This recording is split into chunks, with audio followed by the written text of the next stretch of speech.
our behalf and obviously for potential other customers as well, to generate what is a Kevlar cover stored in a box at the head of the stairwell. So you can see here the head of the stairwell has this box, and then it has inside of it spooled up a Kevlar cover that can easily be accessed by removing the top step, removing the handrails, and spun open and protect the station to, I believe it's as much as 14 feet, potentially as much as 20 feet. I don't actually have the number, but certainly our Category 2 flood risk would be protected. We've done a wet test. I know that was covered some in the media, Canal Street, successful wet test of some of these assets. So we're excited that that's kind of a modern solution, but again, we have all of these different touches and all of those 105 vulnerable stairwells would receive something along those lines.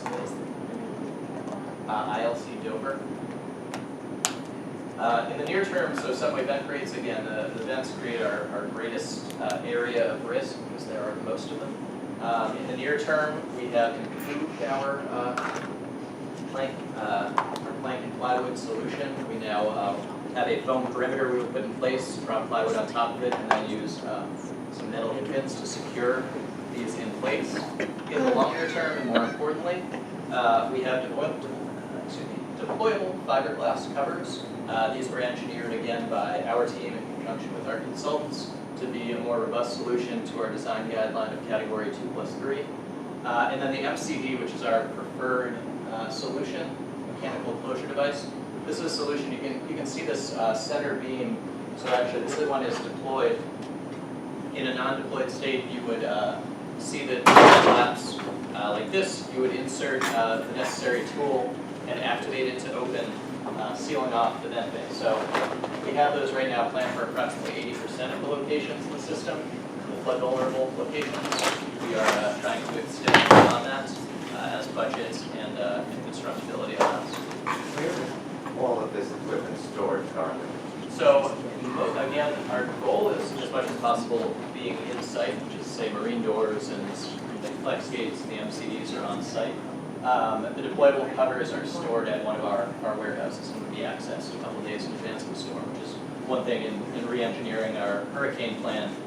Plans that in advance of we get together in our storeroom X days in advance, so we can have all these things in place. There are so many miles of sidewalk grates in Queens, in Brooklyn, I mean, all over Manhattan. Yep.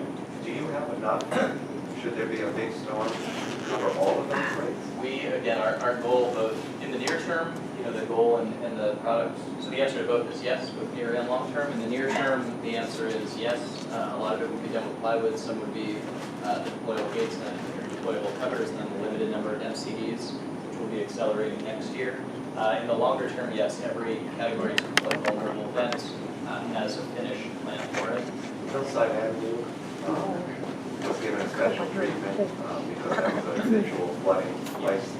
Is that treatment being contemplated for the other ones? So it was considered in early design. Unfortunately, in most cases that are flood vulnerable, it wasn't considered robust enough for the flood heights we would see. So I think those are between 6 inches and a foot. We would have, because they're passive, because they're always there, we would have loved to put them in some locations, but because of engineering. What time frame do you allow to get these things out? The active deployment? So, depending on the nature of the storm, our storm plan calls for beginning our preparation and mobilization as far as 7 days out of the storm. Obviously, the big challenge is the uncertainty in storm tracks. We had the tropical storm Hermine this year, which was slated to approach, and we did begin to actively deploy. We had another storm last year, whose name is escaping me, that we did again mobilize and begin to deploy.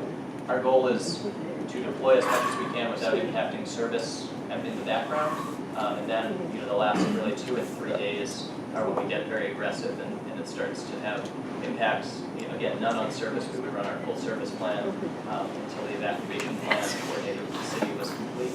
But as long as possible, we will wait and then begin activating the non-service impacting impacts. Would you cancel close some stations in advance? We would not. I can't say 100% because ultimately it's not my call. I do not believe we would ever close the station. We may close stairwells. which is, and we did that actually at Whitehall Street during Hermine. We closed, I believe it's S2, but you still had access to the station through various other entry points. So we would not close access to the station while the evacuation plan was running, but we would potentially close stairwells and make people go to different exits or entry points. In deploying to gather all of that, is there a very good cost? Because you're diverting people from the other. Yeah, I mean, there's certainly a cost to the personnel and resources we need to commit. Of course, as you saw from the recovery program, we have to deem the risk of deploying. No, it's not saying don't, it's just, Yeah, I mean, like yes, there preparing the budget wise. it would be a major mobilization. There is, related to winter storms and other things, plans for emergency needs in the field.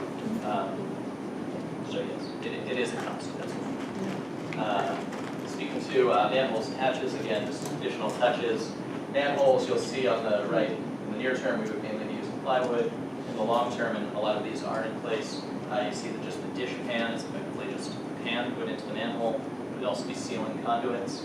The long term, the watertight hatch doors, again, just as it sounds. The watertight hatch doors, are one example of why this process has taken and will take some time. The engineering of these assets, many of these things didn't exist. They are unique to each location. Different emergency exits, different hatches are different sizes, have different requirements, different personnel needs, different rider needs.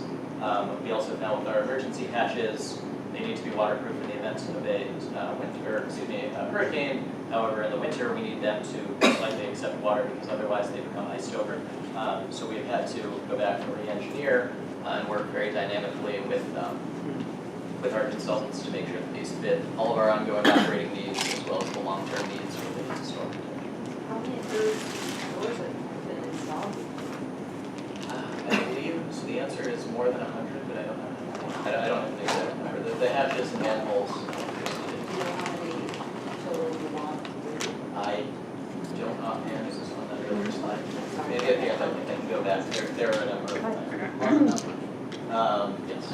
And so finally, in terms of protection measures, our yards and portals, I mentioned the trap bags at Coney Island Yard. Again, that is a Category 1 solution. So we are protected at Coney Island with some active deployment needed at our gates to a Category 1. They are effectively just really big sandbags. They have proven effective already. We had some minor coastal flooding during the winter season last year. There was flooding outside the facility and it was bone dry inside. We were very, very pleased to see that result. We have prefabricated some walls for the portals. I mentioned the 148th Street and 207th Street portal. In the longer term, we will put in larger walls to our Category 2+3 design standard. ILC Dover has also worked with us on the 207th Street portal to have a vertical flex gate. So again, that Kevlar cover will actually be built into the tunnel envelope. It's taken some engineering and some work by our consultants and by in-house forces. We'll work that into the tunnel envelope. It will be secured then to the track bed. And again, a lot of credit goes to John O'Grady and his team, as well as leadership in some ways in President Hickman's office on the commitment to these various projects and both the time frames, engineering needs, and operational needs that we face. Sure. Yep. I have two questions. Is there a counterpart for buses? So I work in the Department of Subway, so I have a limited amount of information, but I did get a couple of notes from you. I don't know how buses is set up in terms of, I believe the resiliency work is largely integrated into their operations. They are doing protection at 4 of their bus depots, Michael Quill at Yukon, Castleton, and Casey Stengel, and those are in preliminary engineering. Obviously the benefit that buses have is, with the exception of their facilities, their rolling stock and other assets are a lot more movable than ours is. Right. They have that benefit that we do not. And are there currently a lot of manufacturers making stuff that is applicable to all of this? I mean, have they gotten tuned into? Yeah, so it's becoming a more competitive environment. Obviously, we're not the only transit agency in the country dealing with these issues, and the FDA competitive process incorporated people from, I believe, Washington to Boston throughout the corridor affected by Sandy. So there are more people entering the market. A lot of the initial engineering and, as I said, a lot of the touches that we've developed were blue sky ideas that then had to be brought into our system. So as the ideas developed, of course, more people have interest in building, but we have seen competitive bids in all the projects. Okay, Jason. One question, are we waiting for category 3 storm or higher? So our design standard is for a category 2 storm plus 3 feet. Again, just based on the, real or imagined risk to New York City as well as what functionally we can do. We believe that's an incredibly strong safety factor. We do not have protections for our category 3 areas and risk. The risk of that kind of storm is in some sense so catastrophic it's difficult for us to plan for, and certainly within the budget we have, possible to mitigate. But we believe, based on climate models and current examination of risk, that the 2+3 actually far exceeds the FTA standard, which is a 100-year storm plus 2 feet. 100-year storm is in the ballpark of a category 1 storm. There's a lot of different ways people measure and speak about storms, but we have effectively gone one step up of the national standard, and we believe we're pretty well prepared. Any other questions? Quickly and finally, again, just speaking to our hurricane plan has been upgraded. We have an interactive storm deployment tool that we will use. We have training videos for these events. And then again, don't by any means need to gloss over, the importance of our enhanced service that we will support evacuation with, that we have revisited in coordination with the city, revisited and made sure is up to date and up to the needs of that evacuation plan. Also protecting our rolling stock and revalidating those locations to make sure we were very successful during Sandy with relocating our rolling stock and not sustaining damage to that equipment. And then finally, again, just upgrading the SIR plans to secure and protect their assets. You can see here at the St. George Terminal, that is their relay room. This would be an example of we rebuilt the relay room as part of the recovery project. You'll notice it's on stilts. It's actually now above the DFE. So in the event of a Category 2 storm, you're actually elevated above the flood risk at that facility. Thank you. Chris? Further questions? My main question is you mentioned Point Allen a lot of times, it's near from the water, with all directions. But you're saying you're building a wall that's going a little more higher. Where is that wall? So the wall is Because I live not far from there, I can see the yard, but when you say you're building a wall, where in the yard are you building a wall? So it's perimeter protection, so it'll go around the perimeter of our property and be in the footprint of our facility. It's not going to include like the fences like on Show Road, because that's where you can really see the yard if you're on the street level. Is that going to be? Yeah, so we'll be hardening that wall to a flood-resistant level. So right now, I believe it's a chain link fence. Yeah. Which does not do us much good, and it did not, unfortunately, during Sandy. It will be a fortified wall that we build and have in place in the future. And I'm sorry, Ellen. The other question that somebody else mentioned earlier, there is a concern in the Rockaway area, because one of my friends who couldn't be here today wanted me to mention this, that the concern is between 116 and when the A and the shuttle move going up to the JFK corridor, you still have a little bit of issue with, like this past, we just had a major rainstorm on Tuesday. The concern is sometimes the wind current, when it becomes like someone said earlier, 2 or 3 category, the concern is some people are worried about those certain beams, or I don't know what they call anymore, because everyone makes up names, I just follow it and say, they think it's going to get loose or broken, or anytime a storm comes up, you have a signal problem. Because sometimes that heavy rain will go right down, still onto the tracks. Yeah, so I guess that specific issue I can't speak to. We are, again, fortifying as much of the right-of-way from washout as we can. We are replacing in part of the repair program some of the signal cable and other cabling out there. The Rockway is certainly a challenging area just because it is effectively built into the ocean. But I believe, with the funding available, we're doing as strong a job we can to prevent Sandy damage and potentially even the more catastrophic storms damage. Stuart? Two things, not to get into the weeds, but he was talking about the Coney Island yard. They built a highway light barricade at the bottom of the chain link fence. Yes. Is that what the fortification Yeah, is? so that's part of the trap bag solution. So in some instances, because we had the fence and that barricade, we couldn't put the sandbag, the big sandbag there. Okay. So that's part of our. So then would there be something additional to that? Yeah, so that'll be replaced again. I don't know at all locations whether, I don't know the exact engineering at every location. The wall may include actually just rising that higher. It may not, it may be a fully fortified, new built concrete wall. I don't offhand know every inch of the perimeter what will be there, but I know it will be higher where you're That'll be currently a seeing. graffiti under it. We are looking at ways to make the wall as visually appealing as possible. I have to think about that, but the real question is, are there any components of the program that are not on schedule? You were having problems with the pumping stations at one point. Is there anything that's not on schedule? Because this board's role is oversight, so I'd like to do that. Yeah, no, I mean, it's moving effectively. The resiliency work, some of it has impacts to the right of way, so of course it all moves in concert in terms of the recovery work and the resiliency work. Everything that has a customer impact needs to come together in an integrated schedule.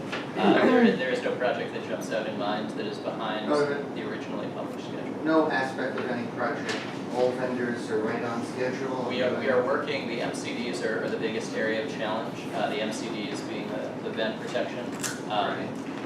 We have a need for more than 2,000 of them, which is a lot, and right now there are a limited number of vendors providing them. So we are working with the vendors to work as quickly as possible, but we believe right now our installation and their manufacturer can hopefully keep the same pace, but certainly will be a need to work closely with them so those things do keep pace with one another. So are we behind on any of the event projects?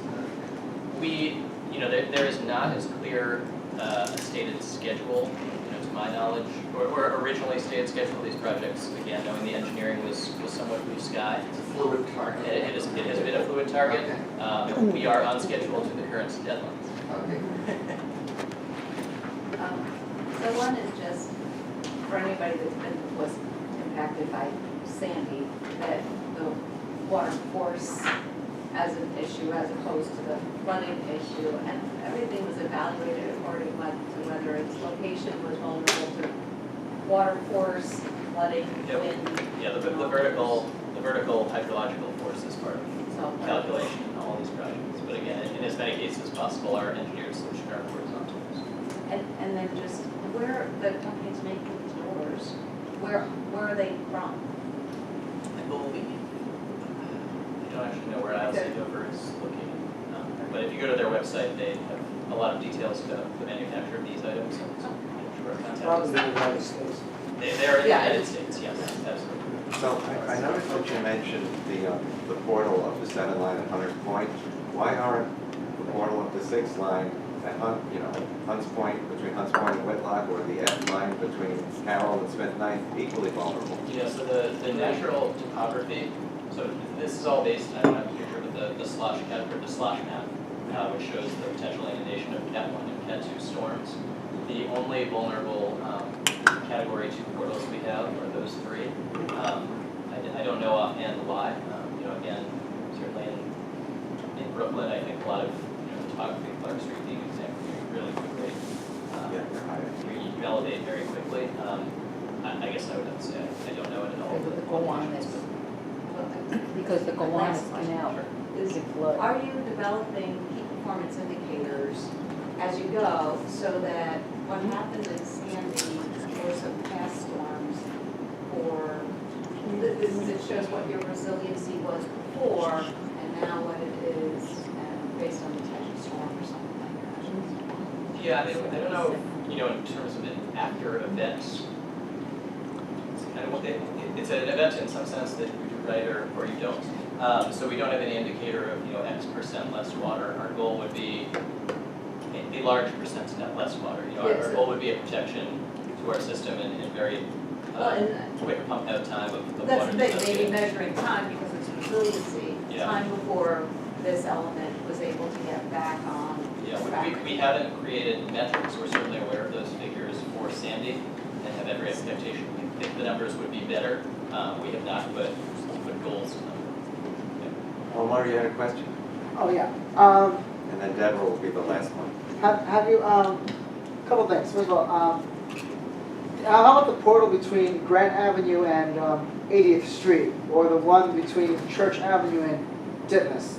Because you know that IND captured both of those from the BMT back in the day, back during the 50s. And then another thing is that the Jamaica line is most of the lines elevated. Has the MTA taken any steps like maintain like the structures on all the elevated lines in Brooklyn and in Queens? Yeah, so again, I guess to the point made before, none of the portals besides those three are vulnerable to coastal flooding. I don't know the topography of those areas, so I don't know why. Again, it may be both the interaction of our assets and our locations, as well as what it takes for water to get out of either the river or the ocean and then get to our facilities. And then there's the Myrtle Viaduct rehabilitation. They have to reconstruct the whole thing. Yeah, in terms of the vertical structures, those would be broader capital work that, yes, are being addressed in the regular state good repair program, but I don't have specific insight. In terms, if the MTA were a human body, capital construction would be the digestive system. Ensure that all the systems are working properly. Deborah? Yes, in reference with the Coney Island Yards, I'm wondering how you're going to, I know the Belt Parkway's there, but underneath the Belt Parkway where your southern part of the train yards are, not tracks leading into, Stillwell Avenue, is the Coney Island Creek, and under the so-called landfills is still water. How are you going to maintain without the walls, with the weight of the wall sinking down into, did you realize the topography over there? It's very, you don't realize, originally Coney Island was separated, that all is water. In fact, a lot of places in Coney Island, and also when you go along to Brighton Beach, where Coney Island Avenue Bridge goes over, and this is by Sandy, underneath their basements is water. They just recently, the last 20, 30 years, filled it in. What steps can you take to make sure, because also the water can go shooting over the Belt Parkway? Yeah, so we have, again, the goal of our project, and it does include the Creek Bridge, is to protect the perimeter of the facility. The Coney Island job specifically has a really robust new pumping system. I don't know offhand, there are additional pump rooms, I can't remember the number offhand, but we have put a pretty state-of-the-art pumping system. Is that why I keep hearing boom, boom, boom every day?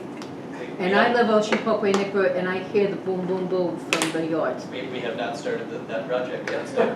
Something's coming boom, boom from the yards, because we see it. But yeah, no, we do believe we'll have prepared for that flooding and ways to project it out. I'm going to ask the last question. Do you have available a schedule showing what tubes will be closed when in the end of this year and 2017 yet?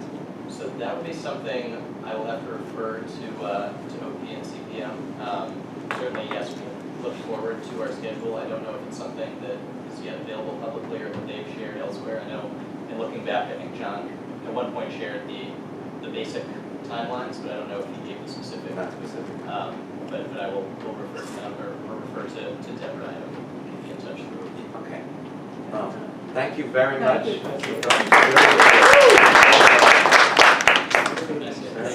Thanks so much. Thanks very much. Okay.